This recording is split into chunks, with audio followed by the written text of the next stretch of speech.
Ụmụnne m na ụmụnna m elota ọnụrụ ọ na nwekwarechi ọ nwanne ọnụ nwanyị mba nnọọ awụchashiala nụ mo eyi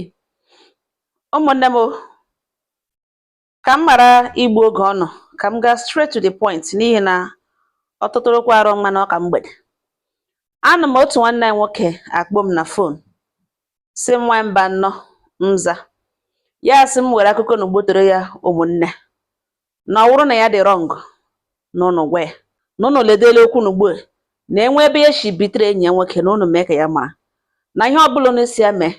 na ọhịa ya ga-eme. Nsị nna m gaa n'ihu ya sị m na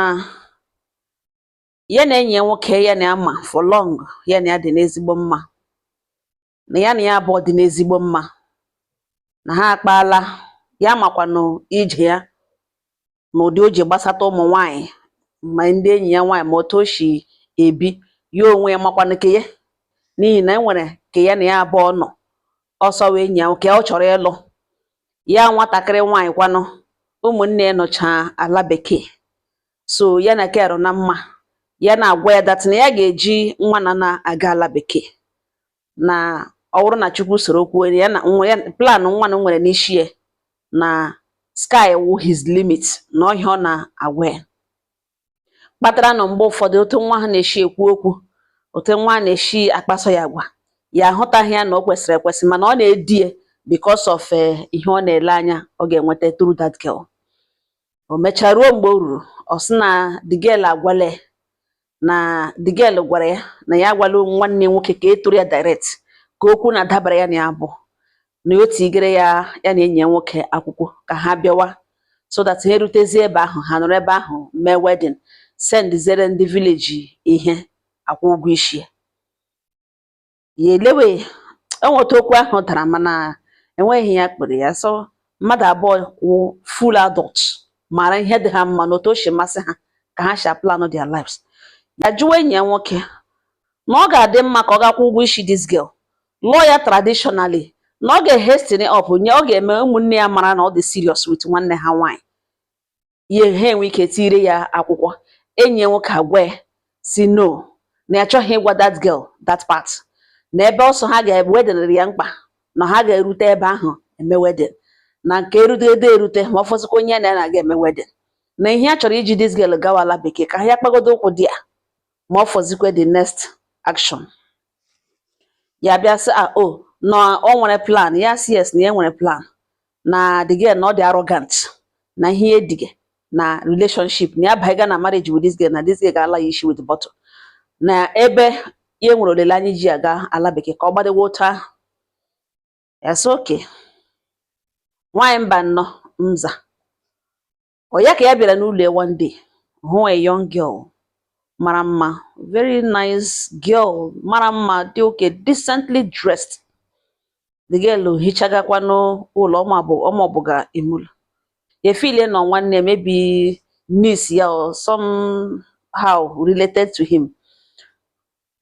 Mgbe ọ bịa me introduce ya ọta na nwa hụrụ n'abalị ebe ọ dị stranded pikiri ya nwatakịrị nọkwa na school so ha na-akparị ya na this girl na-eme ụmụ ihe off and on relationship nda the girl na-anya ihe war the girl na-anya ihe ọbụla ụmụ ihe ụmụ school na aka na ego akwụkwọ na ego support for school fees and then na-enwe nke ọ na-eme and ya mana enyi ya nwoke ji mana ọ chọghị inyere the girl aka ihe ọ na-ekwu that na ya nwere plan na ya chọghị ịbịa invest wa unnecessarily na ọwụ ya nwadire the girl school na-enwe ihe na-ezuru ụmụ school na enyechakwa ya na ọ ga-agakwa kwekwurukwa onye ọzọ na ọ hapụkwa ihe ọ na-abịa nga eme ka ezigbo nwa na ha niile wee otu as long as ụmụaka nọsọ ha nọ school na ọ otu a ka ndụ ha dị. Ya gwawa ya sị nna ya sị na nwa wee ezigbo mmadụ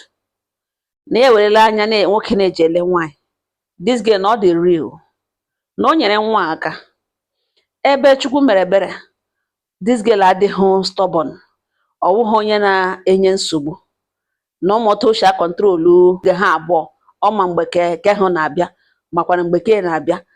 ebe o nwere plan ebe this girl nọ o nwere plan o nwere abụdoghị ịlụ ya alụ sef ọ ka o ji ego ala bekee na this girl wee ezigbo mmadụ na enwe onye ma echi enyi ya nwoke sị nna ya hafe ihe ahụ na nna ya hafe ya chọdị ya chọhụ mmadụ ịbịa jide n'olu bịa country ya time and country ya years ka bịa si after everything ya chọọ akụkọ ahụ na mpaghara ndụ ụmụnne nọ ihe ha na-enye ya ihe ọbụla gbasara skuul ha na-enye ya na ọlụbeghị di ọwụ ya nwa ga-enye ya na ihe ga-enye ihe ga-enyeli ruo otu ụbọchị nwoke anọ ya gara bịa na ekwere ihe ya bịara iwere bịa hụ na ha sego okwu Digel eburu akpa ya wee iwe pụwa ya jụọ enyi nwoke sọ gịnị gbawa Digel sọ ọhụrụ ya na-ewegezi ogịnị na ya bịa na ka edoziere ha enyi nwoke agwawa ya n'ihu this girl na ya otu this girl na cross door na ọ dịla over na ya agwala every time na ya nawolie ihe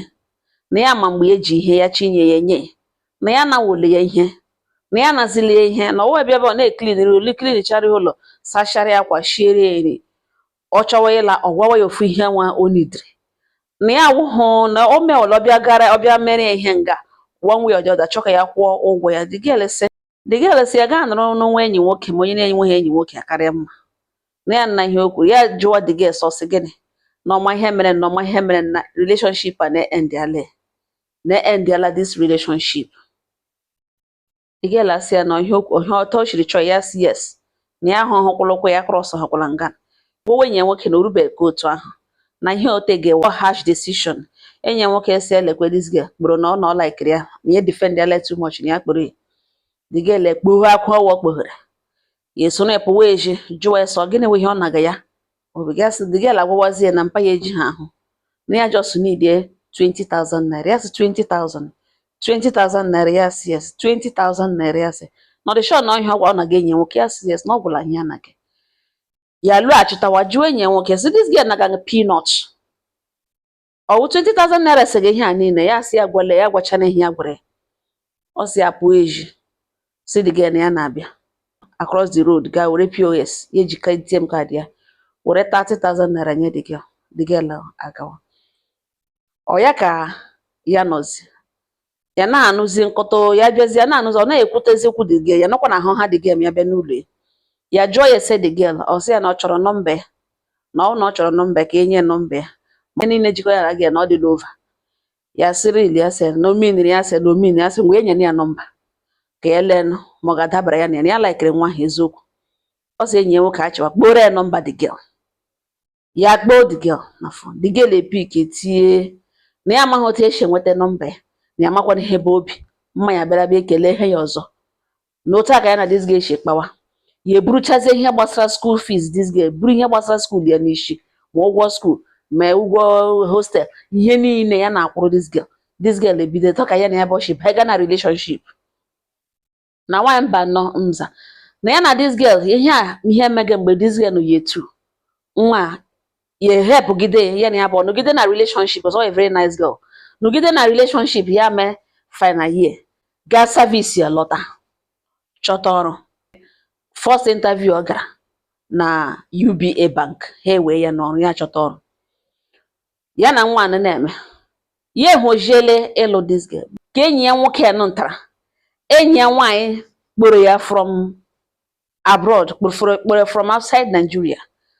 kpọọ ya ọgwakwana ihe na-adị ama ma visa ya pụtara ọgwakwana ihe na-adị ama ma na ya agawala ala bekee ọgwakwana ihe nwee nipụrụ ihe gbasara that travel this girl gwara ya nwa akpọzie ya by surprise from outside say na ya chọrọ iteke ya by surprise na visa mgbe a gara ga eme ka ọzọ na nwanne nwoke si ya bịa tụwagodo first na ihe mere n'ụwa na ebe ya na ya abụọ ayala na ya na ya abụọ amarakwala n'onwe ha na ọ makwa n'ụlọ ha na ya agwala mpa ya nọ na village na gwakwanụ mma ya na ihe mere n'ụwa na okporo ozi ụmụnna gazie ga-anara ha list mee ihe o mechazie ihe ka etiri ya akwụkwọ nọ ihe ya latest suggestion nwanne nwoke wetara na etiziere ya akwụkwọ ya bịawazie na ọ bịazie ebelene ha lụọ enyi nwoke ajụ ese lekwenụ ote plan ka achịpụta all of a sudden so na emejigiri akwụkwọ gwaghị ya so na o nwere daiz akwụkwọ ya gaga ọ na-eprocess ga akwụkwọ ya ma visa ya ma okwe ha agwa ya sị na nwanne nwoke si ekwukwe na nwanne nwoke si ka eteke by surprise this and that na ihe mere n'ụwa nsogbu anọ na ya na ya abụọ bịawacha na ọ ga-akwa ya aka na ya ga-emegodo ihe ichie nara ụmụnna list mee ihe mere ụmụnna ihe then ka marazie the next thing to do, mara otu o si abecha. Ọ sị enyi ya nwoke agbanyụọ this girl phone na ntị. The girl akpọashi ahụkwana ya nwa na-agbazi isi hit na-agbazi ya na ishi. Na enyi ya nwoke nụtara kpewa ya na ya ga-like ka ya reconcile ya na that girl, na ya ga-like ka ya reconcile ya na ya abụọ. Ya jụọ ese ele ihe o mere na ya nwatakịrị ya eme n'onwe introduce to parents ya, na ha mara na ya nwa ya ọ marakwanụ ha ya for since ọwụhụ ya taa parents ya ma ya na parents this girl makwa na ya azụga ya na school, na ya take over, na ya nwatakịrị ha abụọ adịla in love, na ele nke wuye reconcile ya ha na ha abịala a long way. Ihe na a na-akọ awụ ihe mere 2 months ago, ọ ihe mere years. Ele ihe oke because nke efevozighị ya ole otu ọrịa ka ya ga-reconcile after ego niile ya were this girl na enyi ya nwoke agwawe na ya wa ajọ mmadụ, na ya ma ama that na ihe ọ na-abịa n'akụkụ ya wụ ịchọ something dị very precious wepụ na ndụ ya were pụwa, na ihe ahụ o wetakwara na ya over his dead body ya ga-eme ala ka o stick it with. Na ihe ya na-agwa ya wụ ya amaghị otu ọ ga-esi eme mana ya reconcile ya na enyi ya nwaanyị n'ọhịa ya ma na ya achọghị ịma na that girl na ọ wụ enyi ya nwaanyị, na ọ ma na ya nwere distraction that time, na ugbu a ya ekulole down chọta na the girl wụ onye Chukwu nyere ya and ya dịkwa ready ya ga-alụwo to finish, na ya biko reconcile ya na enyi ya nwaanyị na ọhịa chọrọ ka o mere, enweghị ọzọ ya chọrọ ka o mere. Ọ sịkwana mba na ọ ga-eme na ya na ya abụọ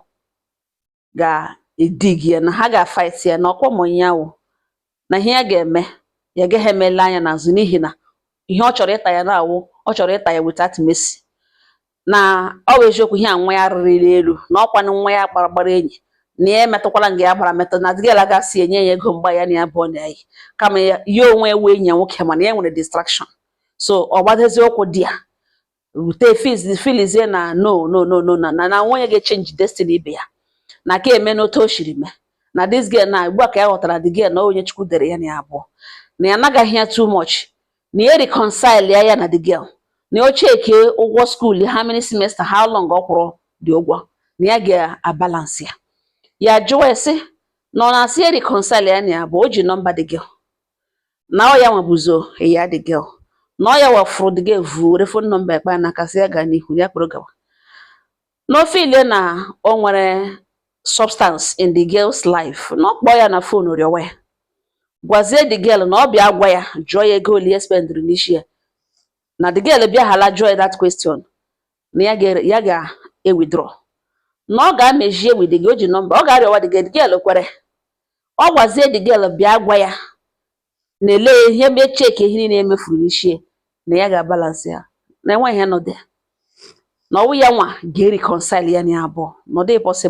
ọ dị possible nwoke iwere nwaanyị ọhụrụ n'anya fụọ evu kpọ nwoke ọzọ na the reason o jiri kpọrọ da ga-ekpa ya n'aka because ọ hụ ya n'anya, na ọ dịrị ihe izi na ihe nwa ya hụrụ n'anya gaa afụ ya vu otu ochi hand ya yove were tokwe ya hand na adịghị galawo Olympic ball agbaghị ebe na ọ ga-aga arịọwa the girl, na the girl kwere o na ada ga-ekwere hala gwa ya si na ya na-alaghachi back to ex ya na ya ga-ewithdraw, mana nke ọ si ya reconcile ha na ya agaghị eme that one. Na nwaanyị mba nọ n'ọwa ebe a ka okwu nọ na enyi ya nwoke ha dị n'olu na ya waju enyi na ya ga-agara ije n'ime mmụọ gara ya na mmadụ, na marriage a nọ last kwa na mmadụ ga-anwụ, na the only way ya ga-eji survive na ọwụ ma ya fụkwara that girl na ya dịrị dị ịga arịọ n'ihi na the girl aga ekwe, mana ya nwa wụ enyi ya nwoke ga-agwa the girl na ya chọzighị na ya ga-agaghachi back to enyi ya nwoke, na the girl ga-ekwe na ọhịa anaghị ọ na-abịa bịa ịkpụrụ ya brain. Na nwaanyị mba na m judelu unu na-enwe otu esi bitere enyi ya nwoke, na-enwe otu eshiri n'elu ụzọ eshiri mejọ, na otu a ka ya na-enweta anonymous messages akpọ ya si ya na ị ga-ewere onye nwe ihe nye ha ihe, onye kpọọ ya ka oke messages akpa just like that, na somebody enyere ya advice si na ya kwapụga ebe ahụ obi kwaga ebe ọzọ. Ya gwasị ya wee enyi nwa ruru ya village na ya ga-alọtazi ụlọ nna ya otu ụbọchị ọ ga-adanweta ọrụgwentị ala mara mgbe o lụrụ na mgbe ya n'elu. So na enyi ya na ya bụ ahụhụ nke a na-asị gbalaga olesa ha fụrụ kọntrị ha fụkwa kọntrị otu ochi ga-alọta because e nwere lying enemy somewhere na ya chọghị ụmụ akụkọ ndị ahụ. Ụmụnne m okwu ekwula ekwucha m sị nna ya sị ihe ikpere akwa enyi ya sị ihe ikpere akwa enyi ya sị enwe ndị na-abịa na ndụ m for a purpose Chineke yuzuo ha time ha dị up ha na-ala ka ịkwagịrị pụọ. Ọgụ nwa ga-realize na ihe gị na onye a na-eme na ọ dịla over. Ihe ị kpọrọ ewe enyi gị ọwụ nwanne gị, ọwụhụ nna gị, ọwụ enyi gị ka ọwụ. Ihe ị ga-eme, gaa na police station ga-eme ekentri, were ụmụ messages niile ndị ahụ kpọrọ this young lady, mee involve even relatives nke ya ka ha dị aware, lekwe threat bịaga, lee ihe ije gị na enyi nwoke. Otu a ha shi mara unu as two good friends, mee ka ha mara ihe na-esere unu, ka the girl nọrọ dị nọrọ present, gị pụtakwanụ kọọ ihe mere na ka people ma gara ya ọnụ, so that enwe ihe mere na-echi ihe ga wrong. Yes, ya waga the prime suspect. Ya agakwa na police station ga sign undertaking because enwe evidence of threat. Ọ ihe ị ga-eme. Abịala gị si na ifilie na gị na daga ka na nọ na-eme enyi, enweghị enyi ụnụ, ọ na-awụzikwa friends. Ihu na-awụzi enweghị ihe ga-eme n'elu ụwa ka o recognize ya again as his friend, n'ihi na o kpuru isi mgbe anya ka na-agba kpakpakpa. Ọ hụtaghị that na ịhụrụ ụzọ, na ịhụrụ ụzọ. Now loss ya we again, ị ka na-akọ akụkọ enyi. Ụmụnne m, achọghị m ịbịa kowe ogologo akụkọ, ọsọ mgbotoro ya ọnụ na enwere ihe na onwe otu o si ihe bitere ya na ebe a oke erighị eri, na ka ya dịgodu shop na enwere obi eshi bitere enyi ya nwoke, na enwe na enwere ete eshi bitere na ụnụ tagoro ya ụta na ụdị ụnụ nwere ike iji taa ya ụta. Ga ewuru nwoke ibe gị gwagodo, tigodo onwe gị n'ọnọdụ ya. Ị chọrọ itigo onwe gị n'ọnọdụ enyi ya nwoke, legodo this matter from both sides. Ọ bụrụ na enwere ihe yiri bitere ya na ụnụ mee ka ya mara, biko. Ụmụnne m, otu o shi gbotoro m ya, otu m shi bịa gbotoro ya ọnụ. Ọ nga ọha nọ m n'ọnụ. Udo dịrị ọnụ.